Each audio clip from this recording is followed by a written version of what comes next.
Okay, here is the final part for you. With just a month ago until Christmas, the Winchester Christmas Market and the ice rink is in full swing this year. Thousands of people are expected to turn up and enjoy the festivities. Nadija Parker has the details.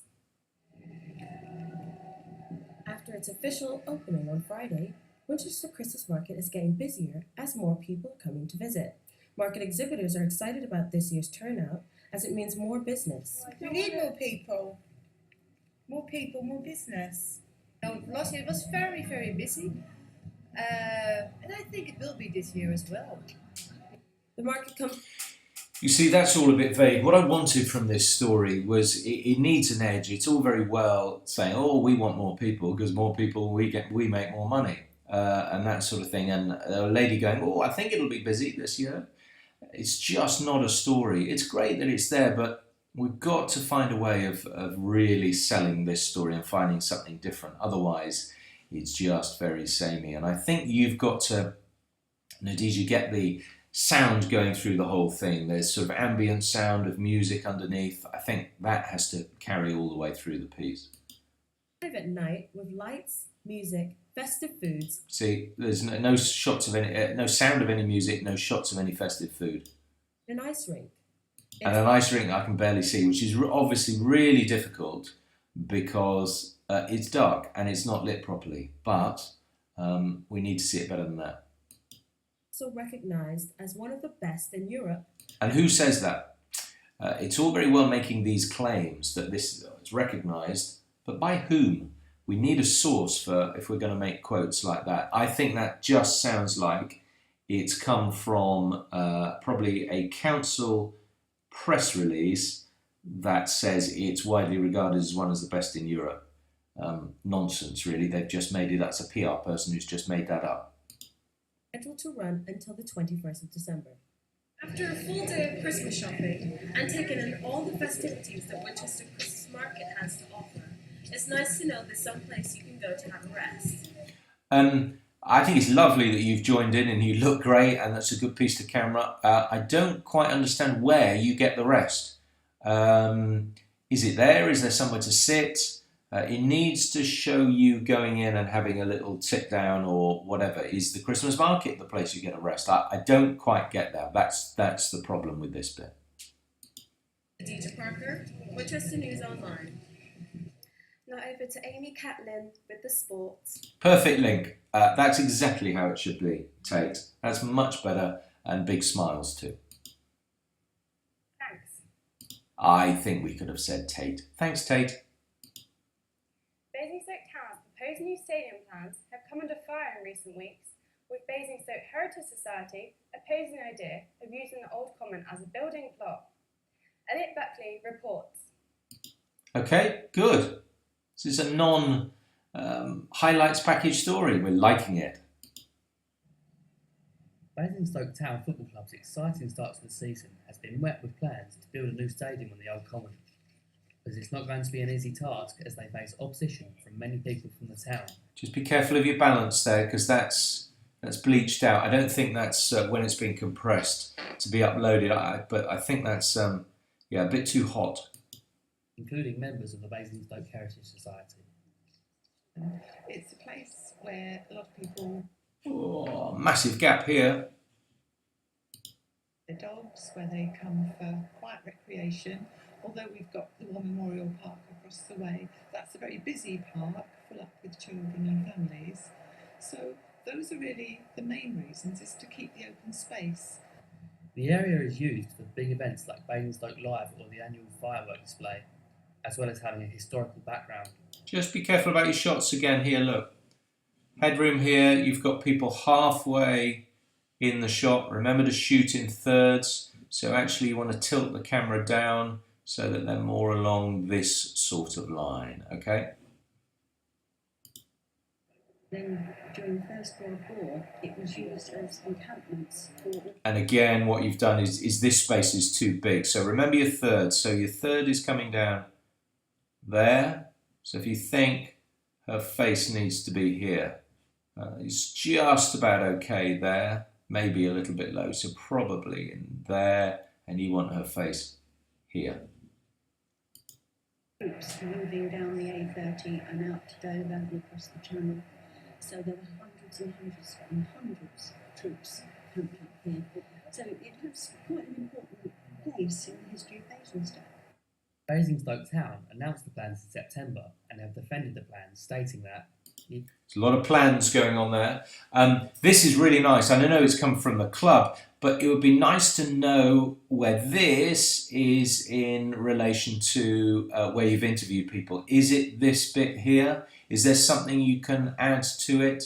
That's what I'm presuming, because it's very difficult to locate geographically on this news report exactly the bit that you are talking about.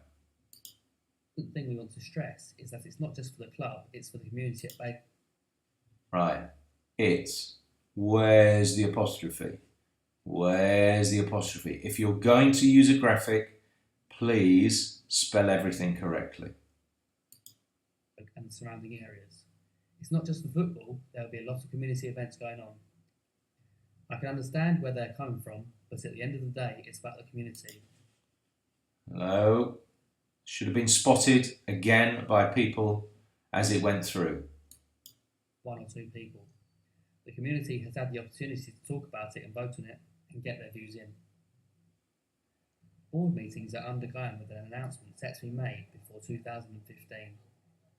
So it seems that Basingstoke Heritage Society are confident that they can oppose these plans to build this new stadium, but only time will tell if that is successful or not. Elliot Buckley, Winchester News Online, Basingstoke. Elliot, I mean, what you've done here, which I'm really pleased with though, is you've told a decent story. You have totally told this story.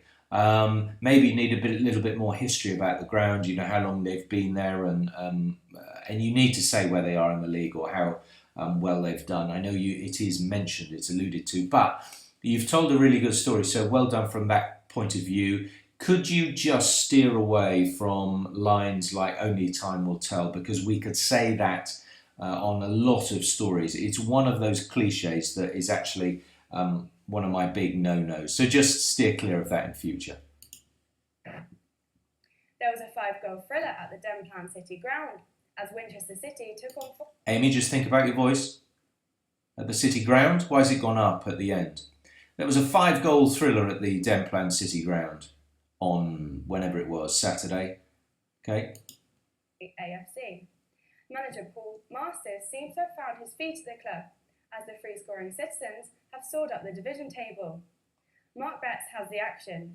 Maybe a little bit of the record since he's taken over. He's put, a little graphic. He's played 5, won 4, lost 1. Whatever it might be. If he's done that well, let's just put a little graphic on it, perhaps. Winchester pushed hard from the start and were rewarded for their early dominance when Warren Bentley bundled the ball home early on.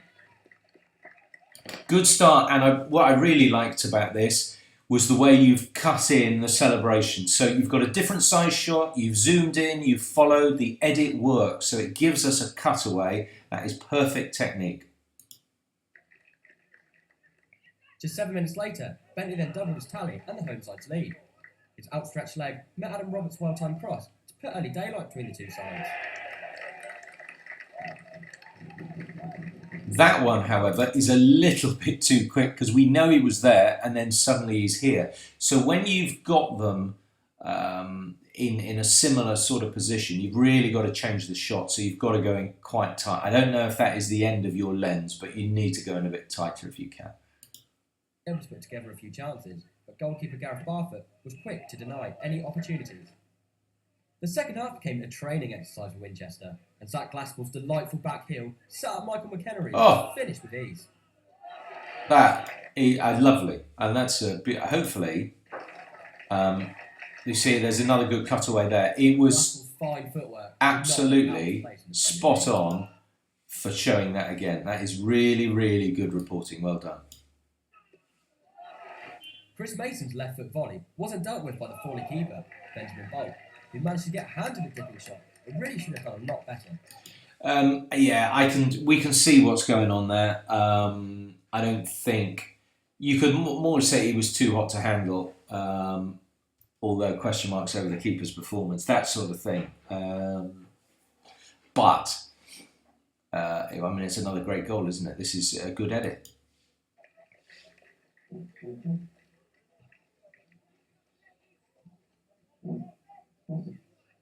Tempers flared between Warren Bentley and Forley's Chris Lucas, resulting in a stop of play as players tried to get involved in the clash. Resulting in the stop of play but I think we can see all this. We want to know who the two players are, but not necessarily some of the other bits that you've said here, because we can see it. Let it breathe. The referee gave no cards, but Lucas received a ripped shirt in the row. A sour end to an otherwise well-played match, as Winchester City ended up 5-0 winners with 4 wins in a row for Paul Masters' men. Did we get that fifth goal? Or was that missing? Winchester News Online.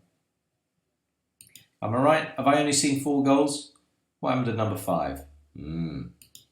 Sports, make sure you tune into Sports Week. Back to the studio. Thanks. Much better handover. Look at that big smile, and thanks very much, Amy. Perfect. Me. Our features team have some exciting things lined up this week. Ryan McAndrew takes a look. Our film critic Sarah talks through those traumatising children's films that bring back awful memories. This week, I had the pleasure of meeting the author of Watership Down, Richard Adams. It's no secret that what may start out as a gentle children's story soon turns into a dark, traumatic tale. Nice pick. Good.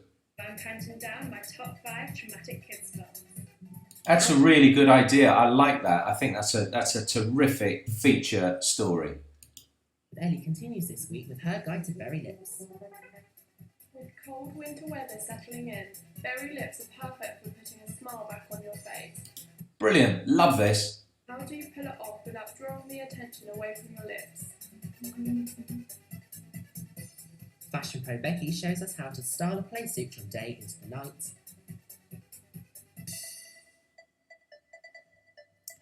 And finally, the wine festival is in town this week. Our lifestyle writer Alice jumped to the chance to taste the latest wines. Be sure to check it out, it's a corker. Nice. Simple line, but worth it.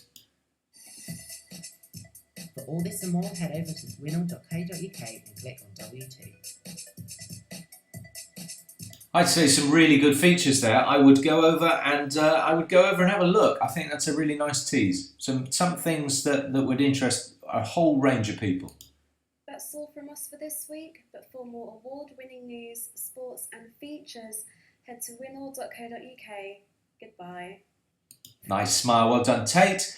Still will get your voice sorted, but it's a really good, confident presentation this week, so well done from that point of view. And as far as the bulletin is concerned, I think it's a really good one.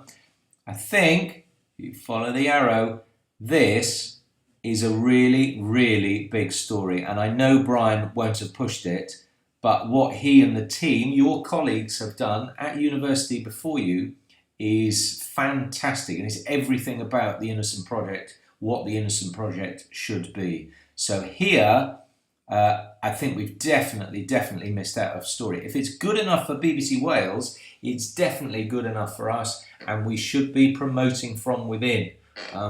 We're lucky that somebody else has found out about this story and will promote it, but we need to promote it as well. It's a terrific story, and Brian is right there to tell you all about it. So we need to be doing that. Let's not be embarrassed about blowing our own trumpet, because what Brian has done is fantastic, and it's headline grabbing stuff.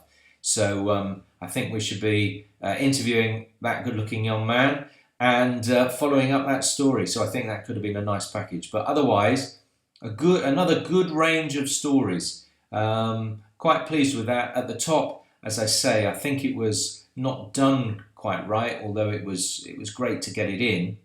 I'm not quite sure it was balanced well enough or there was enough background. But some really good storytelling this week, so well done.